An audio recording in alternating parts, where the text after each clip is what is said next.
hay una entidad que conoce tu cuerpo mejor que tú mismo. Sabe exactamente cuándo vas a tener sed, cuánto azúcar necesita tu cerebro para ignorar la saciedad y qué frecuencia de crujido debe tener una galleta para que no puedas dejar de comer. Mientras escuchas esto, en algún lugar de la selva de Costa de Marfil, un niño sostiene un machete que pesa casi tanto como él. Y en una oficina de cristal en Suiza, un algoritmo decide cuánto va a subir el precio de tu desayuno mañana. Si has seguido nuestras investigaciones sobre el origen de Bayer, el rastro químico de DuPont o el pasado colonial de la United Fruit, ya conoces el juego. Y ojo, porque la próxima semana cambiaremos de rumbo para abrir el trágico expediente de las chicas del radio. Pero hoy debes quedarte aquí, porque Nestlé es distinto. No son señores de la guerra agrícola, ni varones de la química. Son algo mucho más íntimo. Con un catálogo de más de 90.000 marcas, no son una empresa de comida, son la infraestructura invisible de tu vida. Han diseñado una red que te atrapa desde tu primera toma de leche en el hospital hasta el paliativo nutricional en tu lecho de muerte. Hoy no vamos a analizar productos, vamos a diseccionar un mecanismo de control biológico que factura 90.000 millones al año, transformando el agua en un lujo y la maternidad en una suscripción obligatoria. Bienvenidos al Imperio Nestlé.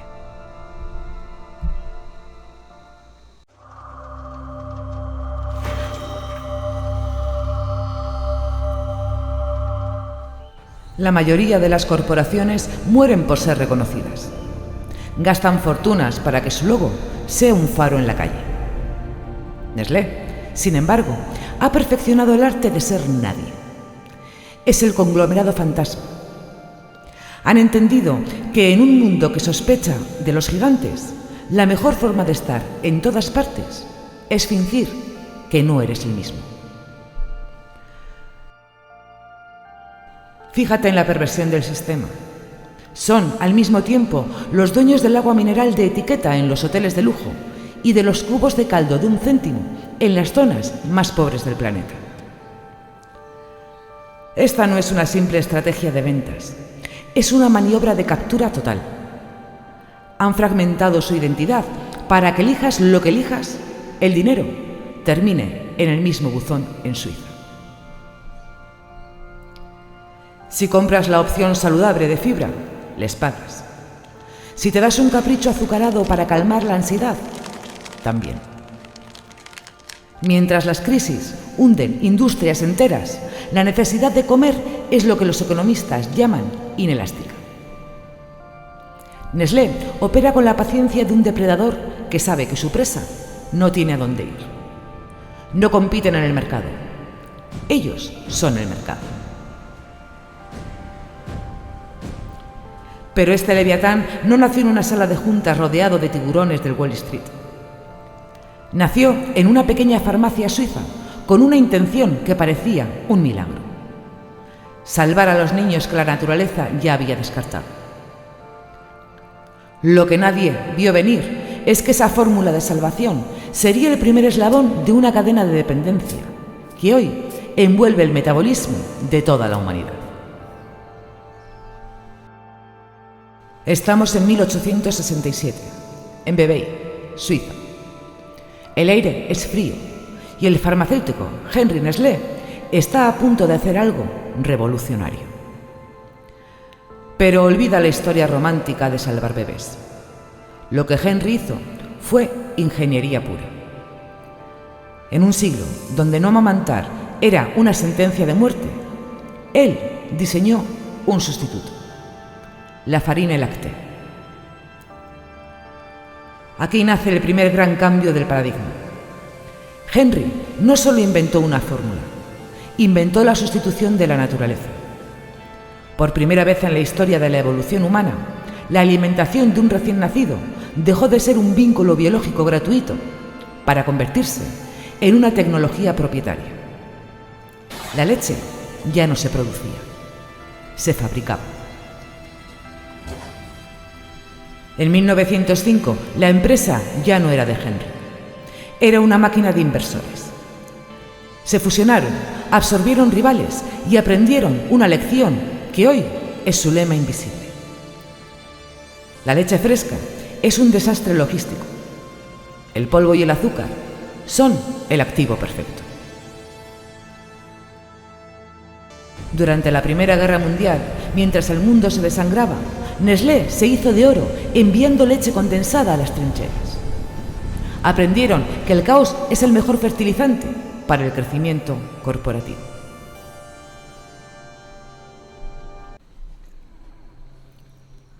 A finales de los 60, Nestlé se enfrentó a un problema. En Europa ya no nacían tantos niños. El mercado estaba saturado. La solución, el sur global. Pero allí se toparon con un competidor imbatible que no cobraba un céntimo: la biología humana. Lo que hicieron a continuación es probablemente la maniobra de marketing más oscura de la historia. Contrataron a miles de vendedoras, las vistieron con uniformes blancos de enfermera y las enviaron a las maternidades de África y Asia. No eran sanitarias, eran comerciales de élite. Su misión, entregar muestras gratuitas de leche en polvo a las madres recién paridas. Era una trampa de tiempo biológica. Las muestras duraban exactamente lo necesario para que el cuerpo de la madre, al dejar de recibir la succión del bebé, dejara de producir leche. Cuando la muestra de Nestlé se acababa, la biología de la madre se había apagado. Ya no había vuelta atrás. Ya no era una elección. Era una suscripción obligatoria a la leche en polvo para que su hijo no muriera de hambre. Y aquí es donde la estadística se convierte en tragedia. En zonas sin agua potable, las madres mezclaban el polvo con agua contaminada o la diluían demasiado para que el caro producto durara más. El resultado fue una generación de niños desnutridos y enfermos de diarrea bajo los carteles brillantes de Progreso Suizo. El informe de 1974 no se anduvo con rodeos. Lo llamó The Baby Killer. Nestlé no pidió perdón. Demandó a los activistas. Ganaron el juicio por un tecnicismo, pero el juez suizo les dejó una advertencia que aún resuena. Si no quieren ser llamados asesinos, dejen de usar métodos inmorales. Pero en los pasillos de Bebey, la lección fue otra. El escándalo es ruido. La dependencia es el negocio. Para la biología, el agua es un derecho. Para la física, es un elemento. Pero para la cúpula de Bebey, el agua es el activo más infravalorado del balance contable. Nestlé no fabrica agua, fabrica botellas de plástico y, sobre todo, fabrica escasez. El modelo de negocio es de una simplicidad que roza el insulto. La empresa busca lugares donde la regulación es débil o el gobierno está desesperado. En Michigan, Estados Unidos, Nestlé obtuvo permisos para extraer millones de litros de agua de manantiales locales, pagando una tarifa administrativa ridícula. Unos $200 al año. Ese mismo agua, una vez metida en un trozo de polietileno, se vende con un margen de beneficio que supera el 1000%. Es la transmutación alquímica definitiva. Convertir un bien común en un flujo de caja privado. En 2005, el entonces CEO, Peter Brabeck, soltó la frase que se convertiría en el pecado original de la marca. Dijo que la idea de que el agua es un derecho humano fundamental era extrema. Para él, el agua es una mercancía y, como tal, debe tener un precio. Su argumento era la eficiencia. Si es gratis, se desperdicia. Pero la realidad en el terreno cuenta una historia de canibalismo hídrico. En Baití, Gilban, Pakistán, los habitantes locales solían beber de pozos comunitarios. Pero cuando Nestlé llegó y perforó pozos industriales a profundidades masivas, el nivel freático se hundió.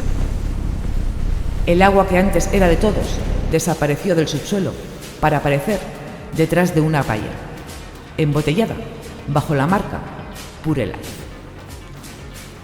El mensaje para los locales fue brutal. El agua sigue ahí, pero ahora tienes que comprárnosla a nosotros. Aquí es donde reside su verdadera genialidad malévola, la colonización psicológica. Nestlé ha gastado décadas y miles de millones en publicidad para convencernos de que el agua del grifo es sospechosa, que es agua de segunda. Han logrado que el consumidor urbano prefiera pagar por agua transportada desde el otro lado del mundo en camiones diésel que abrir la llave de su cocina. No han privatizado solo el acuífero, han privatizado tu confianza en lo público. El chocolate es probablemente el producto más emocional del catálogo de Nestlé. Es un premio, un gesto de afecto, un placer instantáneo. Pero mientras tú percibes dulzura, la cadena de suministro que sostiene marcas como Kit Kat o Crunch opera bajo una lógica de costes que roza lo medieval. El 70% del cacao mundial proviene de África Occidental y allí Nestlé no es una empresa de dulces, es un poder de compra absoluto que dicta quién come y quién no. Aquí no hay errores, hay matemáticas de la miseria. Nestlé paga precios tan bajos por la tonelada de cacao que la supervivencia de las plantaciones depende de un factor oscuro: la mano de obra gratuita. En 2001, ante la presión internacional, firmaron el protocolo Harkin-Engel. Prometieron erradicar el trabajo infantil para 2005. Esa fecha llegó y pasó. Luego prometieron 2008, 2010, 2015 y finalmente 2020. La realidad sobre el terreno es un laberinto de intermediarios diseñado para la negación plausible. Nestlé no es dueña de las plantaciones, compra a cooperativas. Si un niño de 10 años está usando un machete o cargando sacos que doblan su peso, Nestlé puede decir: nosotros no sabíamos nada, la culpa es del proveedor. Esa es la maestría de lavarse las manos con el sudor de otros. En 2021, el cinismo corporativo alcanzó su punto máximo. 8 ciudadanos de Mali, que fueron traficados y esclavizados en plantaciones de cacao cuando eran niños, llevaron a Nestlé ante la Corte Suprema de Estados Unidos. La defensa de la empresa no negaron la esclavitud. Argumentaron que, como los crímenes ocurrieron en África y ellos son una empresa con sede en Estados Unidos o Suiza, no podían ser juzgados allí. Ganaron por un tecnicismo jurisdiccional. El mensaje fue claro: si el crimen ocurre lo suficientemente lejos de la caja registradora, no cuenta. Nestlé imprime sellos verdes de sostenibilidad en sus envoltorios mientras los precios que paga siguen haciendo insuficientes para que un agricultor pueda contratar a un adulto de forma legal. Han logrado que comer una chocolatina sea una experiencia estéril, desconectada de los machetes y los pesticidas. No solo venden azúcar, venden una desconexión total entre tu placer y el dolor necesario para producirlo. En los mercados de Nigeria, India o Vietnam, el rojo y el amarillo no son solo colores, son los símbolos de una religión culinaria. Para millones de personas, la palabra sabor ya no es un concepto abstracto, es una marca. Maggi. Nestlé adquirió esta marca en 1947, pero no compró una fábrica de sobras. Compró la llave maestra para entrar en las cocinas de los más pobres del planeta. Mientras sus marcas de lujo se dirigen a Europa, Maggi es el soldado de infantería diseñado para la base de la pirámide. Aplicaron lo que los economistas llaman capitalismo de centavos. En lugares donde la gente vive con menos de $2 al día, no puedes vender frascos grandes.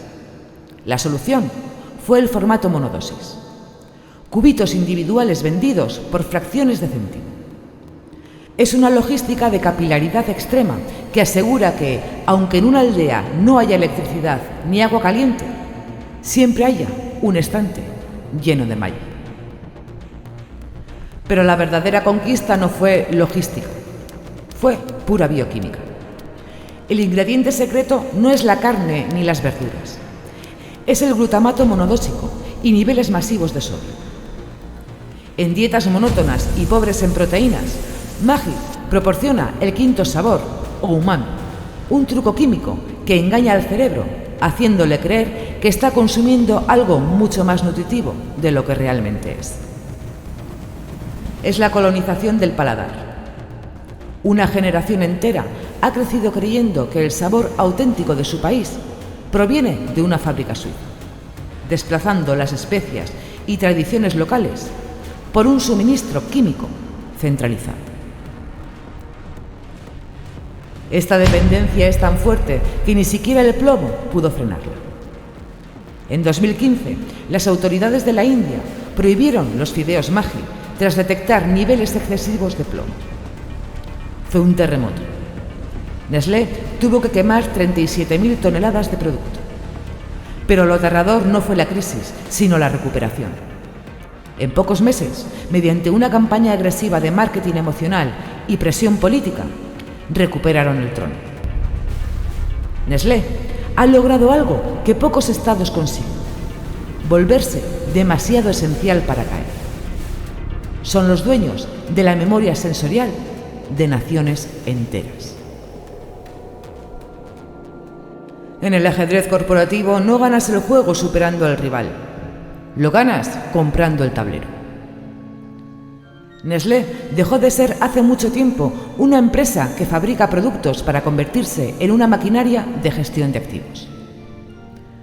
Su estrategia desde los años 80 es simple. No les interesa la competencia, les interesa la capitulación. Si una marca logra que la gente la ame, Nestlé no intenta copiarla. Espera a que tenga un momento de debilidad financiera y saca la chequera. La adquisición de Rowntree en 1988 es el caso de estudio definitivo. En ese momento eran los dueños de KitKat y Smarties. Fue una de las batallas más feroces de la historia empresarial europea. Nestlé lanzó una oferta hostil, ignoró las tradiciones del mercado británico y tras poner $4.500 millones sobre la mesa, se quedó con todo. Con un solo movimiento, no compraron solo chocolate.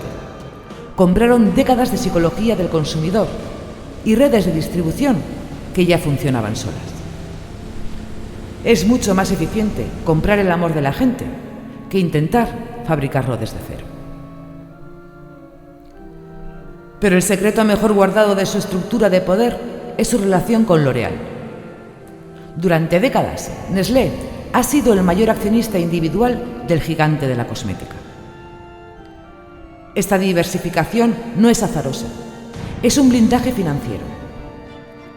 Han construido un ecosistema donde, si el mercado de la comida sufre, el de la belleza, que es increíblemente resistente incluso en las peores recesiones, mantiene el flujo de dinero hacia Suiza. Nestlé es una flota de guerra financiera disfrazada de supermercado.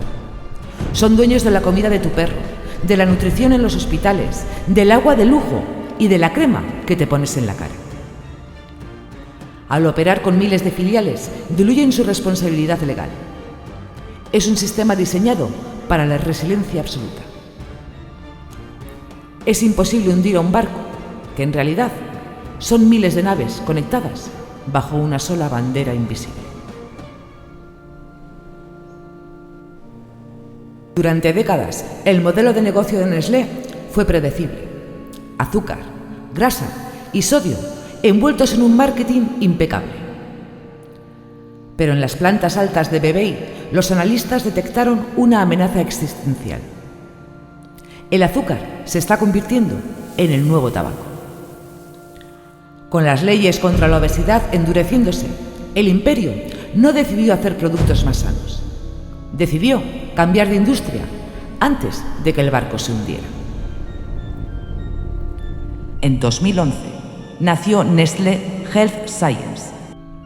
No es una división de vitaminas, es una mutación genética de la corporación. El objetivo, la nutrición médica. Es el negocio más cínico perfecto jamás diseñado. Por un lado, su división de consumo masivo sigue inundando los mercados, especialmente en países con poca regulación, con productos que disparan la insulina. Por otro lado, su nueva división de salud compra laboratorios que desarrollan tratamientos para la diabetes, la obesidad y los problemas gastrointestinales. Monetizan la causa y simultáneamente te venden la gestión de los síntomas. Han pasado de ser tenderos globales a ser los gestores de tu patología crónica. En los últimos años han absorbido empresas como Aimune Therapeutics, dueños del primer tratamiento para alergia al cacahuete. Ya no solo quieren estar en tu mesa, quieren estar en tu receta médica. Si su comida te enferma, su medicina te trata. El cliente ideal de Nestlé ya no es alguien que tiene hambre, es un paciente que no puede dejar de consumir sus fórmulas para sobrevivir. El marketing moderno ha descubierto que la culpa es un obstáculo para el consumo. Para que el imperio siga creciendo, tú, como cliente, debes sentir que tu compra es parte de la solución. Por eso, en los informes anuales de Nestlé, la palabra sostenibilidad aparece con una frecuencia casi religiosa. Prometen envases reciclables y emisiones cero, pero la realidad física del planeta cuenta una historia distinta. Según la coalición Break Free from Plastic, Nestlé es sistemáticamente uno de los 3 mayores contaminadores del planeta. Su estrategia de lavado de cara es una obra maestra de la distracción.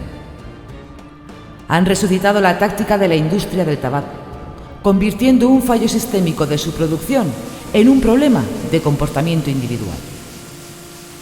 El mensaje es sutil. El problema no es que ellos fabriquen 1.000 millones de botellas de plástico al año. El problema es que tú no las tiras al contenedor correcto. Es mucho más barato financiar una campaña publicitaria sobre la plantación de árboles que rediseñar una cadena de suministro que depende de la externalización de costes ambientales. El arrepentimiento corporativo no es una transformación moral, es una adaptación de mercado. Han comprendido que la ecología es el nuevo estándar de lujo y están dispuestos a vendértela siempre y cuando no dejes de pagar.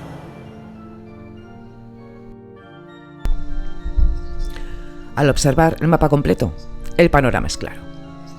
Estamos dejando de ser ciudadanos para convertirnos en el inventario de un puñado de corporaciones. Si Bayer controla lo que nos cura y DuPont lo que sembramos, Nestlé es la entidad que ha logrado la ocupación silenciosa de nuestra propia vida. Han construido un sistema donde el boicot es una imposibilidad logística. No han necesitado soldados para conquistar territorios. Les ha bastado con estar en tu despensa, en tu nevera y en tu botiquín. Se han transformado en la membrana invisible entre la naturaleza y tu boca. Al final, el imperio Nestlé no busca tu lealtad, busca tu dependencia, porque en el mercado de la supervivencia, el que controla lo acceso a lo básico no es un empresario, es un dueño. El tablero de la alimentación ya está expuesto. Pero como os prometí al principio, la próxima semana cambiaremos radicalmente de escenario.